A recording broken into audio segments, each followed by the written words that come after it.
Fixer le montant de la consignation. Elle a été fixée à 50 000 francs, aussi bien pour l'affaire Cheikh Omar Anne, mon client, contre Pape Alé Niang et Mody Niang, et aussi pour Nafi Ngom Keïta, 50 000 francs. Donc, le montant de la consignation pour les deux cas est de 50 000 francs. Et l'affaire est renvoyée à quinzaine au 24 mars pour paiement de ces sommes. Ce qui va permettre enfin au tribunal de démarrer le procès. Parce que tant qu'on n'a pas payé la consignation, le tribunal n'est pas saisi. Le tribunal ne peut pas statuer. Donc, c'est la première phase dans cette procédure de citation directe contre Pape Alé Niang, Mody Niang et Nafi Ngom Keïta. Et quels sont les sentiments de votre client? Les sentiments de mon client, c'est quelqu'un qui a saisi la justice et qui compte beaucoup sur la justice pour que sa dignité, son honneur, sa crédibilité soient préservés. C'est quelqu'un qui se sent diffamé, qui se sent injurié, qui se sent alors victime d'un complot et qui voudrait que la justice permette à tous les Sénégalais de savoir qu'il est un homme sérieux, rigoureux et qui n'a absolument rien à se reprocher.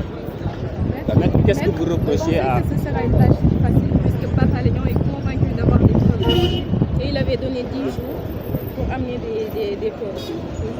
Vous savez, attendez le procès. Je n'aime pas aller vers un combat et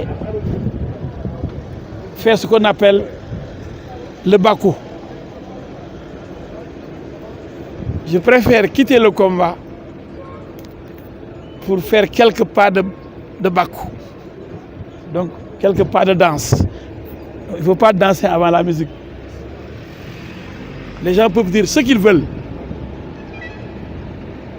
Mais c'est devant les juges, au moment d'apporter les preuves, c'est à ce moment-là que le débat va être très sérieux et intéressant. Mais il ne faut pas vous fier à des déclarations d'un prévenu, d'une personne qui dit qu'elle a des éléments de preuve, des documents.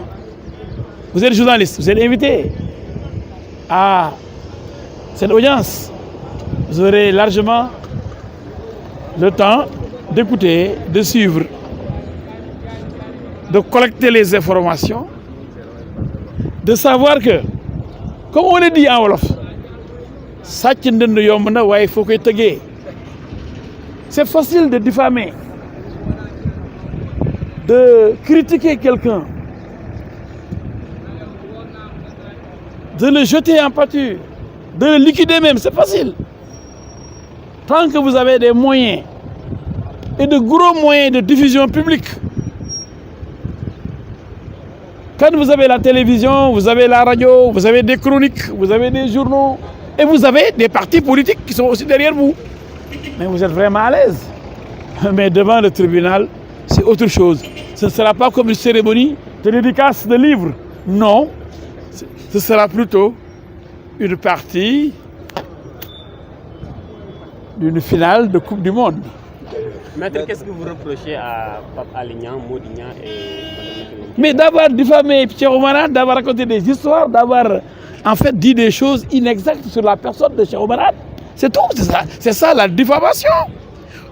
Jeter quelqu'un en pâture, le présenter sous un visage hideux, le présenter alors comme un vulgaire voleur, alors que lui, il n'a absolument rien à se reprocher, ça fait désordre, ça fait très mal. Et c'est pourquoi le délit de diffamation est institué. Il est créé pour ça, pour réparer le préjudice subi par la personne diffamée. Parce que c'est trop facile de raconter n'importe quoi sur n'importe qui. Mais faudrait-il être de bonne foi? Mais quand on est opposant, et quand on en veut à la personne qui est en face jusqu'à perdre complètement le nord, et perdre la raison, ça devient grave et dangereux. Et à ce moment-là, on perd ses moyens, on verse dans la diffamation, le dénigrement systématique, la manipulation de l'opinion, tout ça pour faire mal, pour nuire à l'honneur, pour nuire à la dignité de Cheikh Oumar Anne, qui n'entend pas se laisser faire et qui entend faire face. Et nous ferons face, Inch'Allah Rabbi.